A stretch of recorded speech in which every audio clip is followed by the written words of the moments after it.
Y nosotros hemos estado conversando, hermanos, acerca de la espiritualidad, de nuestra vida espiritual.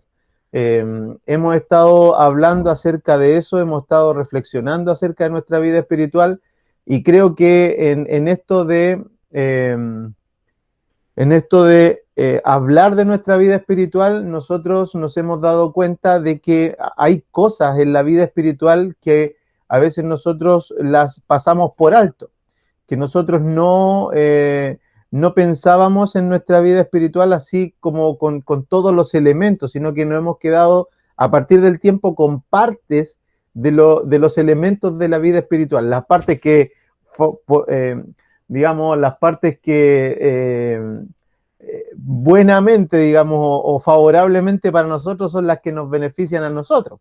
Las partes bonitas de disfrutar del Señor, de disfrutar de la iglesia, de disfrutar de las bendiciones del Señor, de disfrutar del cuidado del Señor, ¿cierto? Todas esas son cosas que finalmente parecieran ser aquellas cuestiones que a nosotros nos acomodan, pero la vida espiritual o la espiritualidad tiene muchos más elementos y uno de los que hemos estado conversando hasta ahora es ese elemento que tiene que ver con nuestra participación en el cuerpo de Cristo.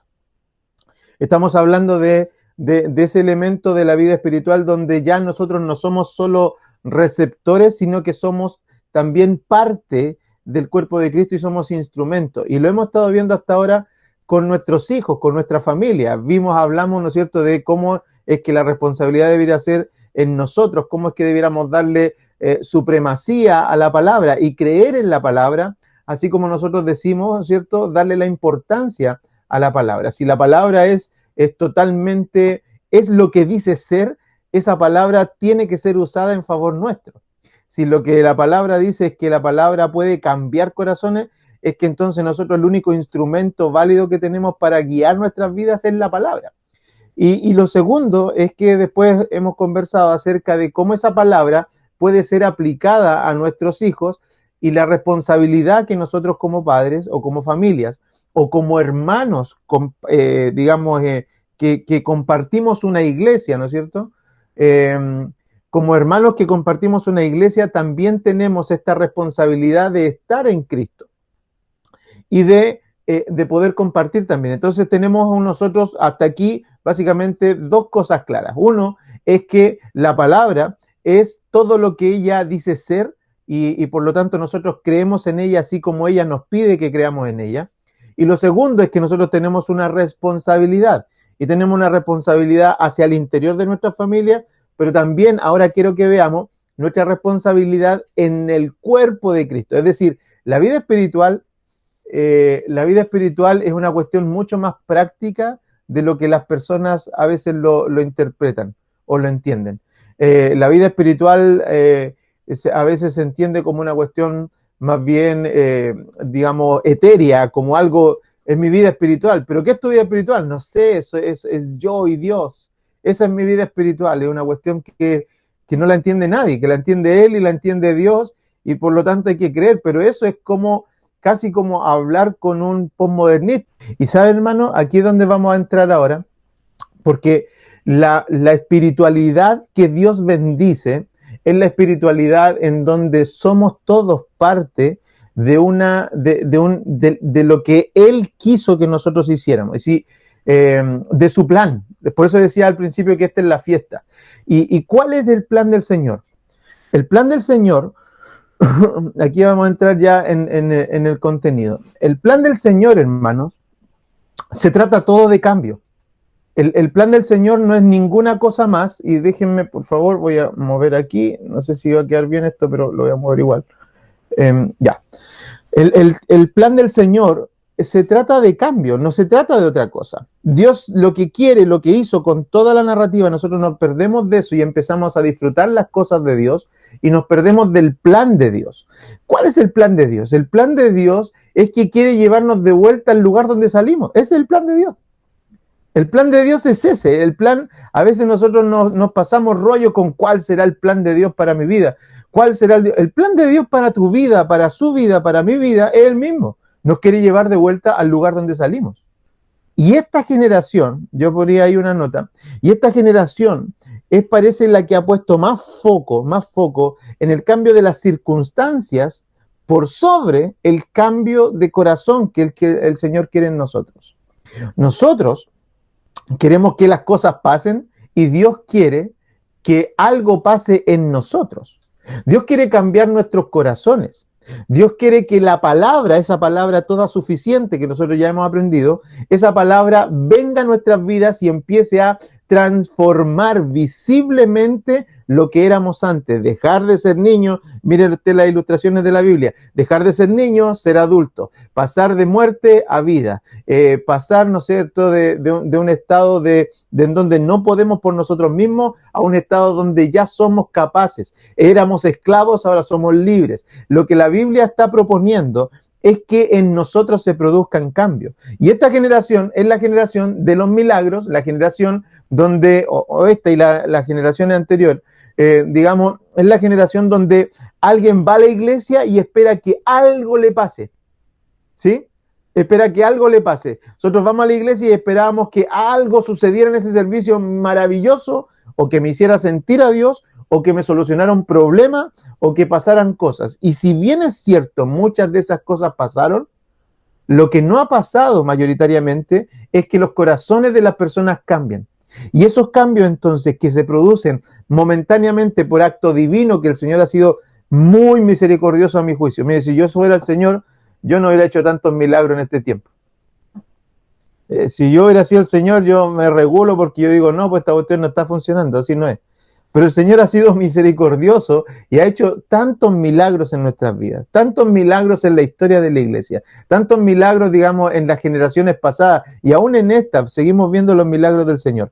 Pero todas esas cosas son cambios que son todavía maquillaje, porque Dios no quiere arreglar este mundo, Dios quiere dar un mundo nuevo. Ustedes lo entienden, ¿no es cierto? Lo vemos en la Escritura. Dios no quiere hacer reparaciones de este mundo. Dios lo que quiere hacer es un mundo nuevo. Y cuando pensamos en eso, nosotros debemos considerar entonces este punto. Es que lo que nosotros vamos a vivir, y si empezamos a experimentar, hermano, y de verdad les digo, tengo tanta confianza en la palabra del Señor que no quiero usar ni un recurso más que la Escritura, para que en nuestra iglesia se empiecen a producir aquellos frutos espirituales que produzcan cambios visibles, notorios, en nuestra manera de adorar a Dios, en nuestra manera de tratarnos como hermanos, en nuestra manera de evangelizar al mundo, en nuestra manera de compartir el evangelio y incluso en nuestra manera de soportar el dolor. Yo creo que la palabra del Señor es toda suficiente para ayudarnos en todos ese tipo de cambios, en todos ese tipo de cosas. Entonces ahora, el asunto es este. Quiero que vayamos por favor a un verso de la palabra y me gustaría que alguno de ustedes lo pudiera leer para no ser tan un monólogo esto, sino que alguno de ustedes pudiera leer ese texto que tengo acá. Yo tengo partes nomás, pero Efesios 4 del 11 al 16. Porque aquí nos vamos a dar cuenta de que el modelo del Señor tiene una referencia. La manera en que Dios quiere que cambiemos tiene una referencia. Si alguno lo tiene, lo puede leer, por favor, para que... Amén. Amén, hermano Mario. Efesios 4, del 11 al 16, dice así en el nombre del Señor. Y él mismo constituyó a unos apóstoles, a otros profetas, a otros evangelistas, a otros pastores y maestros, a fin de perfeccionar a los santos para la obra del ministerio, para la edificación del cuerpo de Cristo, hasta que todos lleguemos a la unidad de la fe y del conocimiento del Hijo de Dios, a un varón perfecto, a la medida de la estatura de la plenitud de Cristo, para que ya no seamos niños fluctuantes, llevados por doquiera de todo viento de doctrina, por estratagema de hombres que para engañar emplean con astucia las artimañas del error, sino que siguiendo la verdad en amor, crezcamos en todo aquel que es la cabeza, esto es Cristo, de quien todo el cuerpo, bien concertado y unido entre sí por todas las coyunturas que se ayudan mutuamente, según la actividad propia de cada miembro, recibe su crecimiento para ir edificándose en amor. Amén, amén. Mire, hermano, este texto debiera ser como, nosotros estamos acostumbrados a poner en nuestros templos, ¿no es cierto?, estos textos como el siervo brama por las aguas, Señor. Es decir, Jehová es nuestro pastor, nada nos faltará. Y hemos hecho una cultura de poner textos en nuestras iglesias, en nuestros templos, ¿sí? Que más bien son textos bonitos, reflexivos, que nos ayudan a pensar en el Señor. Y yo lo encuentro glorioso. Pero ¿sabe una urgencia que yo veo en este tiempo? Es que nosotros empecemos a volver a aquellos textos que nos ayudan a saber que somos parte del cuerpo de Cristo. Porque si hay algo que se ha desmantelado es precisamente el hecho, y en esto Satanás y el mundo lo han hecho muy bien, porque lo que se ha desmantelado es precisamente el hecho de que seamos un cuerpo, una iglesia. Y por eso es que creo que hay una urgencia y tengo una carga con eso de hacer que las iglesias o nosotros como iglesia comprendamos el valor de ser un cuerpo en Cristo. Fíjese cómo el texto, yo resalté algunas cosas, pero algunas de ellas y 4 o 5 puntos que están en este texto nos van a dar un sentido de que el modelo bíblico del cambio, de la transición, de la santificación, si quiere ponerlo en algún punto o en algún término más teológico, pero el cambio, ¿sí? El cambio está producido precisamente por la palabra del Señor como instrumento, ¿no es cierto?, como herramienta, pero tiene un medio, tiene un medio. Y el Señor no mandó ángeles, el Señor no nos dio a nosotros un libro solamente de instrucciones, sino que Él creó, conformó un cuerpo. Mire, para la edificación del cuerpo, es decir, la enseñanza, la exhortación, todo lo que nosotros hacemos tiene un objetivo que es la edificación del cuerpo, el que todos nosotros crezcamos, que todos, dice, lleguemos a la unidad de la fe y del conocimiento del Hijo de Dios, a un varón perfecto a la medida, a la estatura de la plenitud de Cristo. Eso quiere decir, hermanos, que cuando nosotros pensamos en la Escritura y nuestro trabajo en ella, primero tiene una meta. La meta es que todos lleguemos a la unidad de la fe. Es decir, si somos una iglesia, lo que debiéramos esperar es que cada integrante de la iglesia, cada parte de la iglesia vaya creciendo. Que si alguno se queda atrás, haya alguien, haya hermanos que ayuden a esta persona a caminar, porque la meta primero es que avancemos todos y la segunda meta tiene que ver con hacia dónde avanzamos todos. Y no avanzamos a un lugar poco, digamos, poco ambicioso, avanzamos a un lugar muy ambicioso, avanzamos hacia la estatura, primero hasta el conocimiento del Hijo de Dios, y luego con eso a la estatura de la medida de un varón perfecto, de la plenitud de Cristo.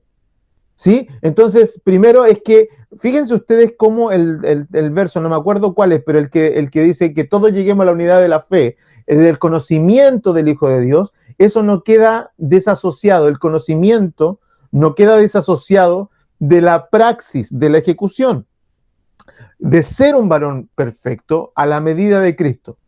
Y esto en contraposición entonces con que dejemos de ser niños.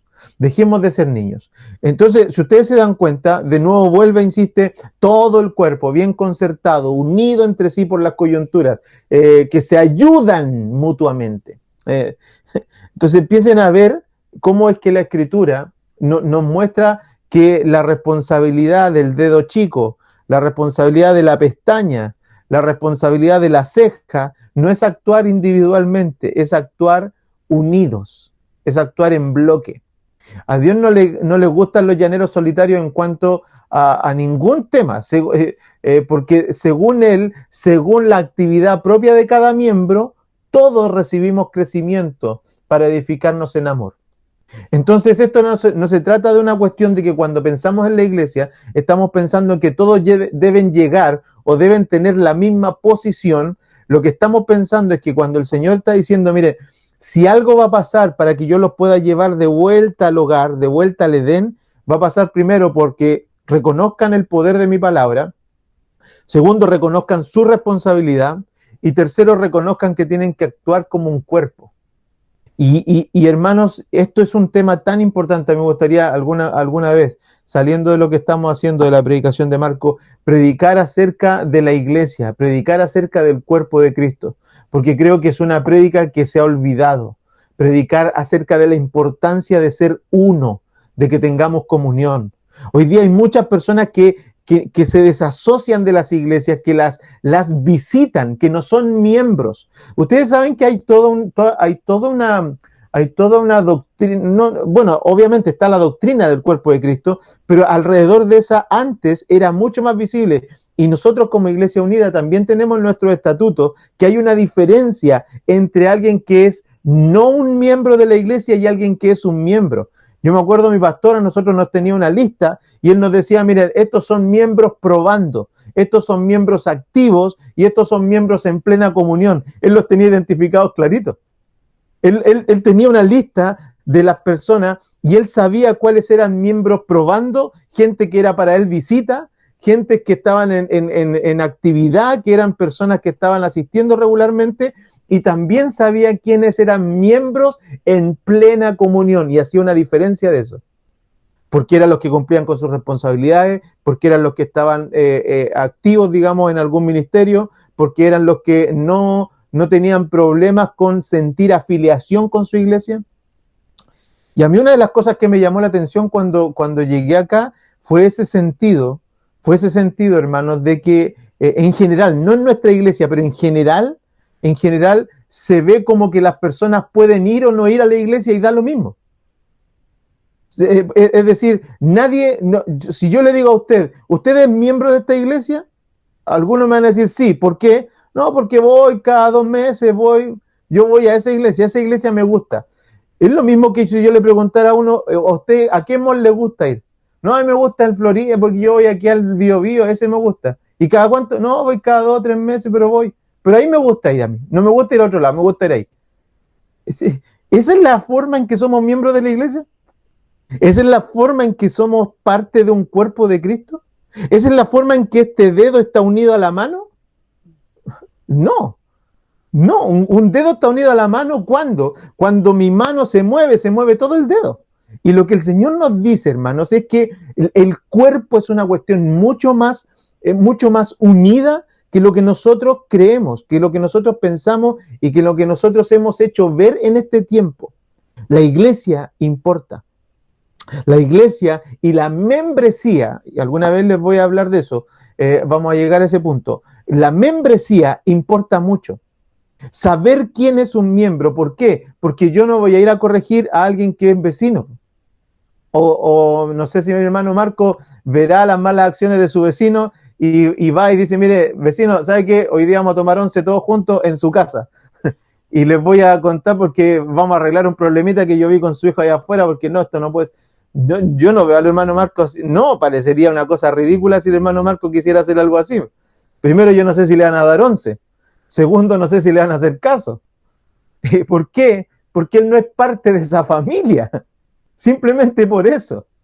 Porque la familia es la que tiene que arreglar y corregir sus problemas. Pero ¿cómo piensen ustedes en mi posición como pastor y cómo yo sé de nuestros hermanos que asisten irregularmente a la iglesia quién es miembro y quién no es miembro? ¿A quién puedo corregir y a quién no puedo corregir? Incluso por quién debiera orar y por quién no debiera tener carga de oración. ¿Sabe? Le digo algo. Cuando personas han venido a mí de repente diciéndome que se van a ir de la iglesia, yo les he negado el salir de la iglesia. Por una razón. Porque cuando yo llegué a la iglesia, yo los vi a todos ustedes, hice una lista de todos ustedes y yo dije, todos estos son miembros de la iglesia. A mí me dio lo mismo si llevaban un día, 5 años, 20 años, son todos miembros de la iglesia. Hasta que alguno de ustedes me diga que no es miembro de la iglesia. Pero me lo tiene que decir en mi cara.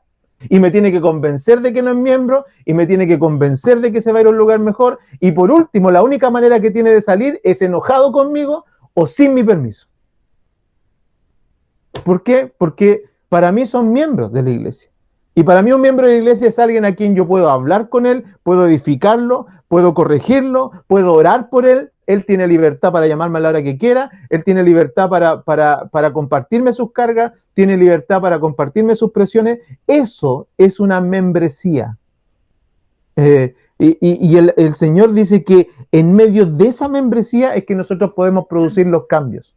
La iglesia importa, hermanos. La iglesia tiene este sentido porque finalmente la iglesia, ¿sabe lo que es? Es como esto. Es gente ordinaria que hace tareas extraordinarias.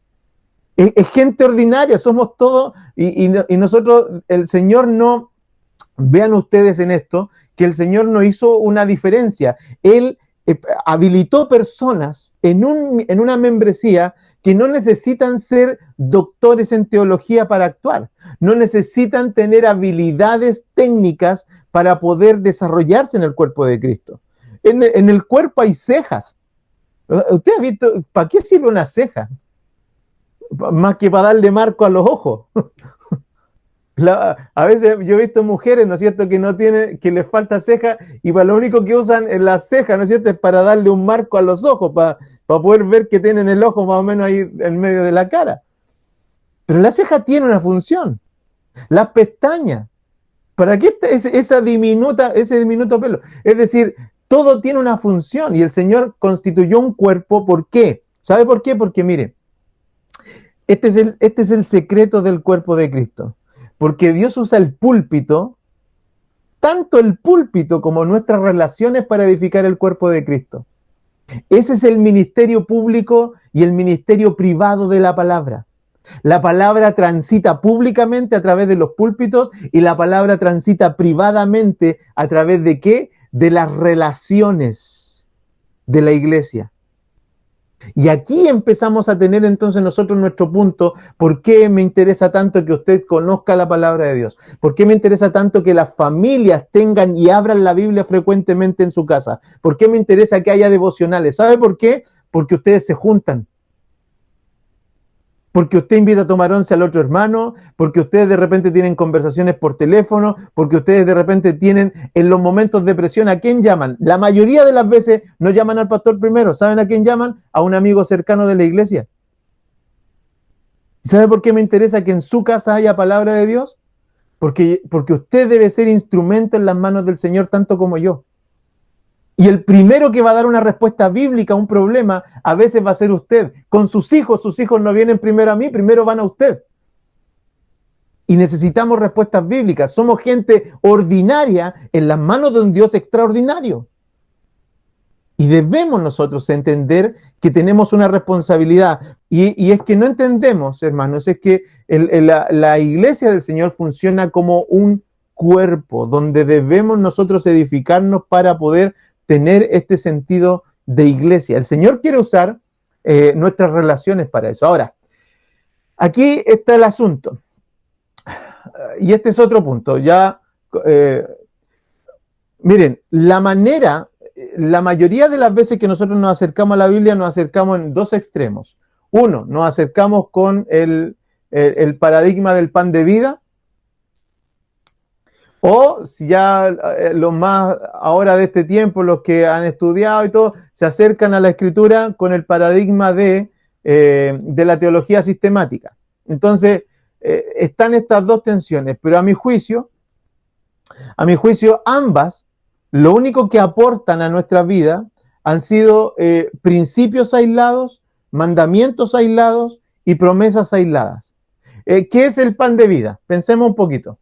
Usted sabe lo que es el pan de vida, ¿no es cierto? Alguno de ustedes tendrá un pan de vida en su casa. ¿Y nosotros qué hacemos con el pan de vida?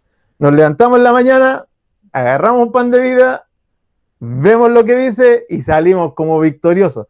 ¿Usted se ha preguntado alguna vez si en el pan de vida los que crearon el pan de vida pusieron versículos así como nos llamen a la obediencia? Hermanos, están juntos en amor, en comunión, los unos con los otros. ¿O habrán puesto versículos de reprensión? Gálatas insensato, tan pronto os fascináis. No hay versículos de eso. En el pan de vida lo único que hay son versículos de promesa, de bendición, de gloria, de aleluya, de gloria a Dios, te va a ir bien. Son súper egocéntricos los panes de vida. ¿Por qué? Porque lo único que hacen es levantar la figura del hombre, pero no le producen crecimiento. No le producen crecimiento.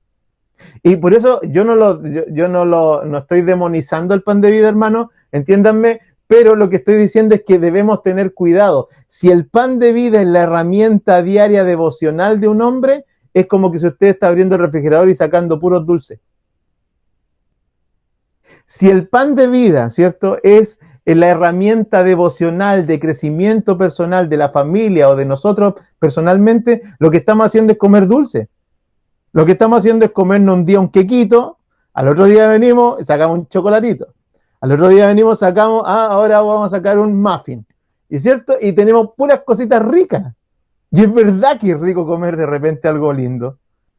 Pero no es verdad que eso nos vaya a hacer crecer, ni que nos vaya a alimentar, al menos equilibradamente. Ahora, el extremo opuesto y un poquito más intelectual, ¿sí? Es el otro extremo de la teología sistemática. La teología sistemática, ¿qué es? Es precisamente que alguien, la palabra puede ser compleja, pero para que usted me entienda, la teología sistemática es alguien dice, miren, vamos a ver el pecado. Quiero saber lo que la Biblia dice del pecado. Y alguien fue y recorrió toda la Biblia buscando todos los versículos que decían pecado o todos los textos que hablan del pecado, los juntó, hizo ciertos comentarios de eso y lo puso ahí como un tema. Y dice, la Biblia dice del pecado todo esto. Después dijeron, bueno, a ver, veamos entonces ahora qué dice la Biblia con respecto a, no sé, pues, a ver, a Dios. A Dios. Perfecto. Empezaron a mirar todos los textos que decían a Dios y eso lo pusieron entonces y lo en compendio y lo escribieron así. Eso es lo mismo que un pan de vida. Es la misma forma.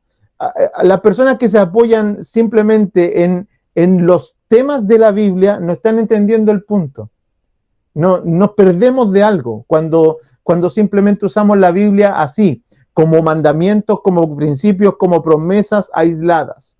Como promesas aisladas, porque perdemos de vista de que finalmente lo que la historia es o lo que la Biblia nos quiere enseñar, hermanos, es una historia. Es una historia. La Biblia es una narrativa, es una historia de algo que Dios quiere que nosotros sepamos. Y quiere Dios que nosotros usemos la palabra de la manera en que Él nos la dio, como una historia, como un relato que tiene un inicio, que tiene un fin, como un relato que además tiene personajes, pero como un relato en que todos ellos aportan a un mismo tema. ¿Cuál es el tema? Nosotros vemos todo el Antiguo Testamento apunta a la cruz de Cristo. Y todo el Nuevo Testamento interpreta la cruz de Cristo. Las dos cosas están en la cruz de Cristo. Y fíjense cómo la historia, uno la puede mirar. La historia empieza perfecta, ¿cierto? En la creación. ¿Y cómo termina al final de Apocalipsis? Termina perfecta, ¿no? La historia termina perfecta, con un cielo nuevo y una tierra nueva. Partió con una tierra nueva, hermosa, preciosa, y termina con una tierra preciosa. Partió con un hombre perfecto, ¿y cómo va a terminar? Con hombres perfectos. Partió con Dios, ¿y cómo va a terminar? Va a terminar con Dios. La historia tiene un inicio y un fin diseñado por Dios. El punto, hermanos, que yo quiero que ustedes vean con esto, es que nosotros debemos usar la Biblia de esta manera. La debemos usar acomodándonos nosotros a la historia de la redención. Ser bíblicos, yo le puse aquí una nota, ser bíblicos no se trata de citar versículos bíblicos. Se trata de que nuestra vida esté alineada con el tema de la Biblia. ¿Y a qué me refiero con esto? Por ejemplo, cuando nosotros miramos, y por eso que nosotros le tenemos tanta desasociación a ciertos libros de la Biblia. Yo le digo a usted, lea Levítico. Y usted va a decir, pastor, pero Levítico, ¿qué? ¿Alguno se levantó alguna vez con ganas de leer Levítico? ¿O Crónicas? Es que no, ¿no es cierto? No. ¿Por qué? ¿Sabe por qué? Precisamente porque ya estamos dañados. Nosotros somos una generación dañada. Somos una generación dañada porque nos levantamos y miramos Crónica y miramos Levítico y decimos, no, esta cuestión no tiene nada que ver conmigo. A mí denme, Jehová mi pastor, nada me faltará. A mí denme, no sé, pues, los ángeles acampan a mi alrededor. A mí denme, en Cristo tengo más que victoria. denme eso, pero no me den genealogía, ¿cómo va a estar leyendo yo? ¿Qué tiene que ver conmigo? ¿Cómo salgo yo a trabajar con eso? No. Y nos equivocamos, volvamos al primer punto. ¿La Biblia es toda suficiente?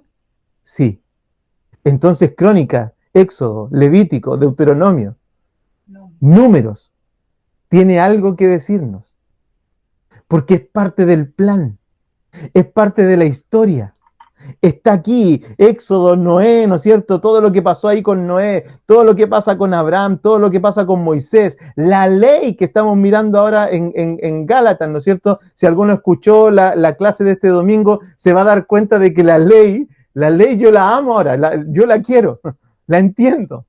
Y ya no me es dura, no me es inoficiosa.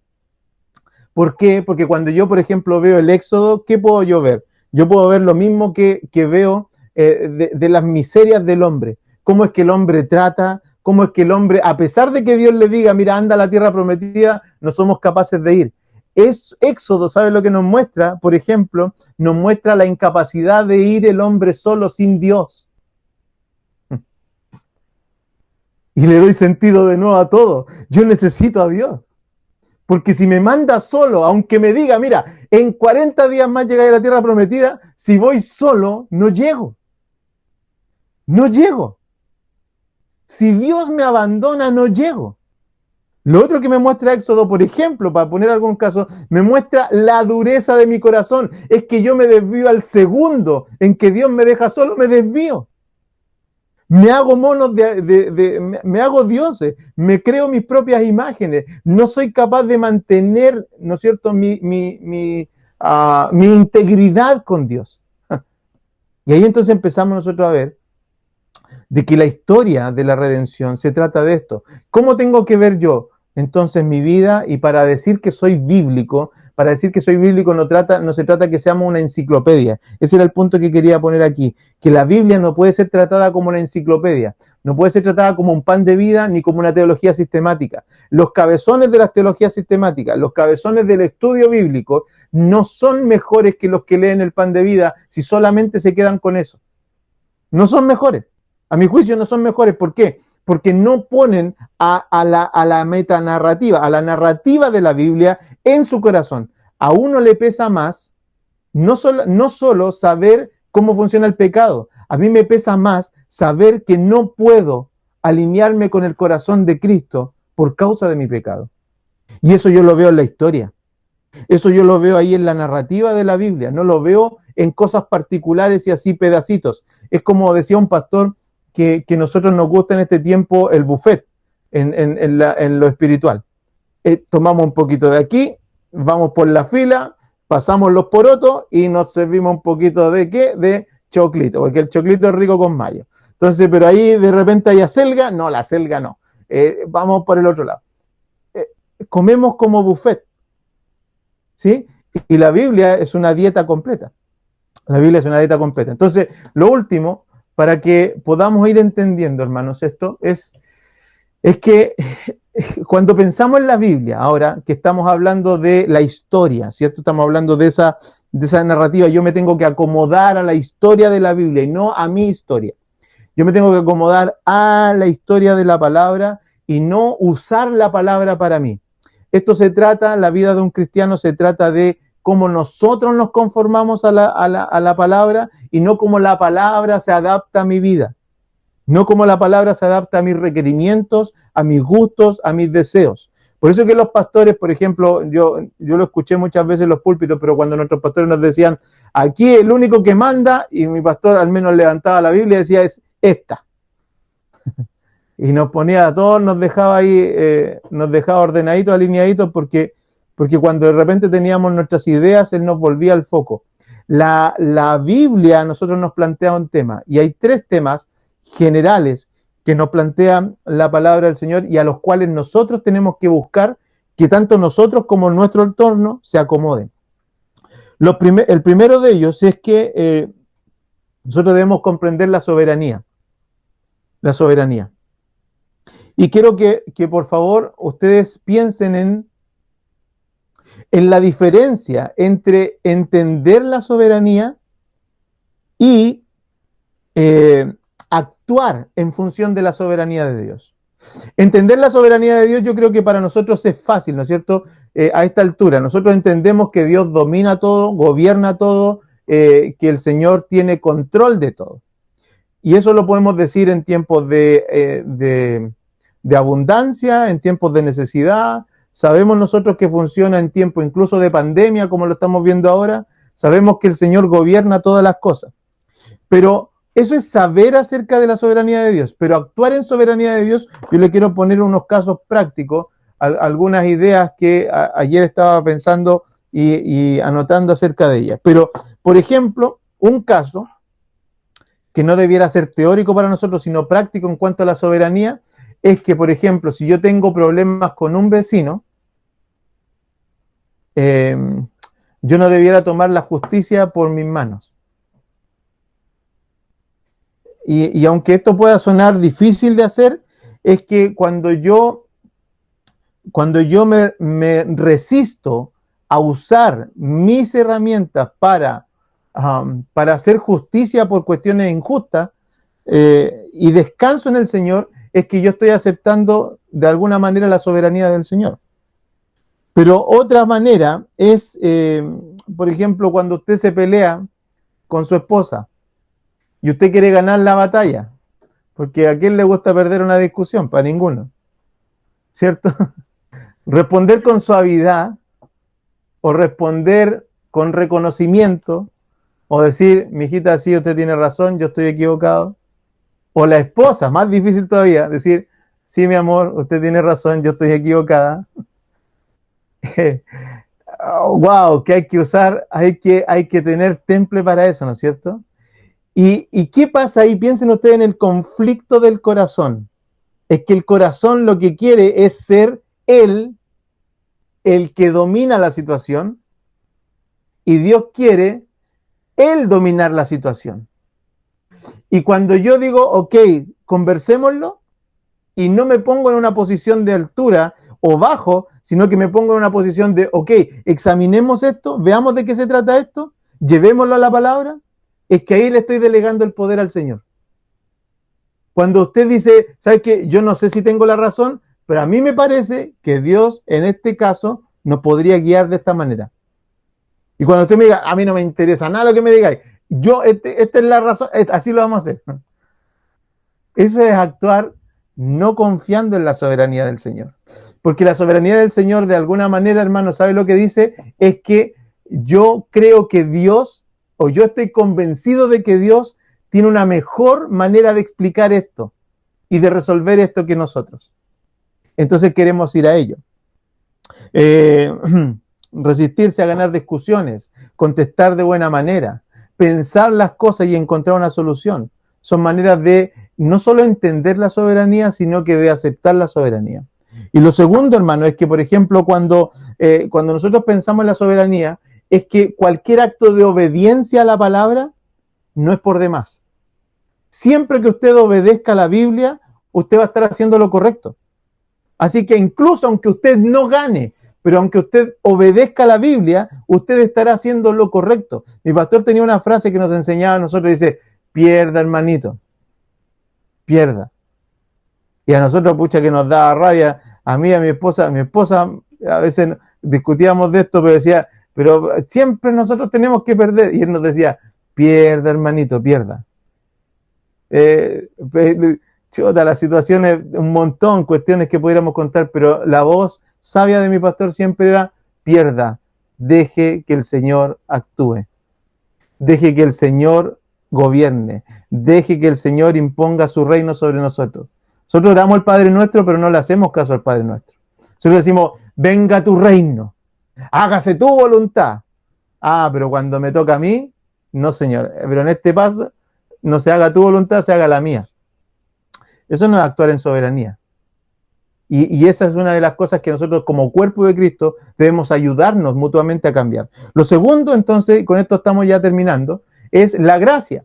Y la gracia es ese elemento que está transversalmente en toda la Escritura. Usted ve gracia en Edén y ve gracia en Apocalipsis. Ve gracia en Mateo, en Lucas, Juan, y ve gracia del Señor en los 400 años de silencio. Ve gracia en los profetas y ve gracia en los jueces. Ve gracia en los reyes. Ve gracia en todas partes de la Escritura. Usted va a encontrar la gracia del Señor. ¿Y qué es la gracia del Señor? La gracia del Señor precisamente es ese acto donde nosotros nos volvemos de alguna manera cercanos a Dios cuando extendemos gracia a otros. Cuando nosotros no usamos todas nuestras herramientas para someter al resto de las personas, sino que actuamos con gracia. ¿Ha usted perdido alguna vez a pesar de que usted podía ganar por gracia? ¿Ha entregado alguna vez, cedido, ¿no es cierto?, entregando gracia a otra persona? Yo creo que son cosas que nosotros debemos considerar, hermanos. Y lo último, y con esto ya estamos, ahora sí, terminando, es que el tercer elemento de la historia a la que el mundo y nosotros como hijos suyos debemos, digamos, asociarnos o debemos transformarnos hacia ellos es el aspecto de la gloria de Dios. Y aquí es donde quería yo terminar y con esto que estaba diciendo yo al principio, en que la gloria, ¿qué es la gloria de Dios? La gloria de Dios, dicho en términos prácticos o dicho en términos coloquiales, sería algo como decir, la fiesta no es tuya. La fiesta no es tuya. La fiesta no es nuestra. ¿Me entiende? Cuando nosotros pensamos en la gloria de Dios, nosotros deberíamos pensar en esto. La gloria de Dios es decir que la fiesta no es nuestra. Hay una ilustración que usaba Paul Tripp para explicar este asunto de la gloria. Y él decía que él un día se inscribió o se puso a disposición para enseñar una clase de niños en su iglesia. Crearon un colegio y empezaron a enseñar una clase de niños. Entonces Paul Tripp se puso como profesor y empezó a enseñar pastor a los niños. Y un día una mamá llegó y le dijo, pastor, mire, ¿sabe que me gustaría celebrar el cumpleaños de mi hijo el día viernes? Ni un problema, adornaron todo, llegó el día viernes el cumpleaños de José, por decir alguna vez. Empezaban a enseñarle, a ordenar el cumpleaños y estaba entonces José, que estaba de cumpleaños y tenían todo adornado, el nombre de José, feliz cumpleaños José, los regalos para José, todo. Y el día ese en que estaban ahí, en el que estaban en el cumpleaños, al rincón de la sala estaba, vamos a ponerle un nombre, Marito. Estaba Marito al rincón de la sala y Marito estaba así como Paul Tripp decía en su comentario, que Marito estaba enojado, hacía amurrado y haciendo ruido. Empezaba a hacer, estaba así como haciendo ruido porque todo el mundo tenía la atención en José, ¿cierto? Y Marito estaba al rincón queriendo ser el centro de atención. Y empezó, decía Paul Tripp, a hacer ruido, para que todos nos pusiéramos, estaba a punto de echar a perder la fiesta Marito, hasta que una mamá fue donde Marito, lo pescó, lo puso en una silla a la altura de sus ojos, donde él lo pudiera ver, y le dijo a Marito, mirándolo seria pero tiernamente, le dijo, Marito, la fiesta no es tuya. La fiesta no es tuya. Y dice él que eso bastó para que este niño se calmara y pudiera disfrutar de la fiesta y no estar lidiando, luchando en una fiesta que no era de él. ¿Sabes lo que es la gloria de Dios? Es precisamente eso. Es que a veces las personas están luchando con Dios, tratando de vivir sus vidas a su manera y no entendiendo que la fiesta esta, hasta que Cristo venga y nos lleve al cielo, esta fiesta es de Él. Se trata de Él. Se trata de su gloria, se trata de su palabra, se trata de su iglesia, se trata de sus almas. Y no se trata de nosotros. Por eso yo a veces digo, cuando predico, digo que lo que Dios vino a solucionar fue nuestra eternidad. No vino a darnos descanso en este tiempo. Al principio yo les dije, esta es la generación que lo que ha buscado mayoritariamente es que Dios haga cosas por ellos. Cuando Dios vino y le dice, oye, ustedes no están entendiendo, lo que yo quiero es que ustedes cambien para yo poder llevarlos a la gloria. Si no, ¿cómo? Esta fiesta no es de ustedes. Esta fiesta no se trata de que Dios vino y ahora sacó una familia miserable que no era nada y ahora la puso en riqueza, en altura y en prestigio. Eso no es la historia de la iglesia. Eso no es la historia de la Biblia. Si esas cosas pasan, son por gracia y providencia de Dios. Pero así como Dios saca familias de la miseria y las pone en gloria, también pone a familias de en gloria y las deja en la miseria. Si la historia, hermanos, se tratara simplemente de que Dios hace cosas buenas por nosotros, ¿cómo explicamos una vida santa de un misionero como Patton, que sale de su casa con su familia y se lo comen los caníbales? ¿Ese hombre fue victorioso en términos del reino? Si nosotros lo pensamos como que el Señor nos debe transportar de gloria en gloria, aplicando al pancito de vida, ¿no es cierto? Que de gloria en gloria, de gloria en gloria, de gloria en gloria. ¿Que de gloria en gloria qué? ¿Cómo explicamos los tiempos difíciles de los hombres de Dios? ¿Cómo explicamos a los mártires? ¿Cómo explicamos a la mayoría de las personas que no le va bien? Que Hebreos nos dice incluso, todos estos, aunque vivieron como ni un cristiano en la tierra, no recibieron lo que merecían. ¿Cómo explicamos Eclesiastés capítulo 8? Hay hombres malos a los que les pasa como hombres buenos y hay hombres buenos a los que les pasa como hombres malos. ¿Sabe por qué no entendemos eso? Porque no leemos la Biblia. Porque no entendemos la gloria de Dios. Porque no entendemos que a nuestros hijos hay que decirlo, hijo, lo que más importa no es lo que Dios te dé, es lo que tú le estés dando a Dios todos los días de tu vida. Lo que más importa es saber si milimétricamente nuestro corazón, hermanos, se está moviendo hacia la imagen de Él o se está moviendo hacia la imagen nuestra. Aplicar y el cambio que Dios espera de nosotros tiene que ver con este aspecto de entender, hermanos queridos, de que la gloria de Dios es la soberanía y la gracia de Dios son los temas a los que nosotros debemos amoldar nuestras vidas. Y debemos pensar en eso y reflexionar en eso cada día. Que el Señor nos bendiga y espero que esta clase o este tiempo que hemos compartido sea un tiempo de beneficio. Y piensen en esta frase de John Piper, que a mí me ha servido mucho. Esta es la última frase que está ahí y que solamente la voy a leer. Pero John Piper dice esto. Es un escritor que a mí me gusta mucho. Dice que Dios es más glorificado en nosotros cuando nosotros estamos más satisfechos en Él. ¿Eso qué quiere decir? Que mientras usted disfrute de Dios, pasan dos cosas. Usted se beneficia porque está disfrutando y pasa otra cosa, que Dios es glorificado en su vida. Cuando usted disfruta a Dios, no cuando le hace caso con reglas, no cuando está siendo sometido a Dios, sino cuando usted lo disfruta, pasan dos cosas gloriosas. Él es glorificado y nosotros sentimos el beneficio de esa gloria. Y eso es lo que creo que el Señor nos está ayudando a entender en este tiempo, hermano, en donde debemos ayudarnos unos a otros a cambiar, pero de manera bíblica, no de manera artificial.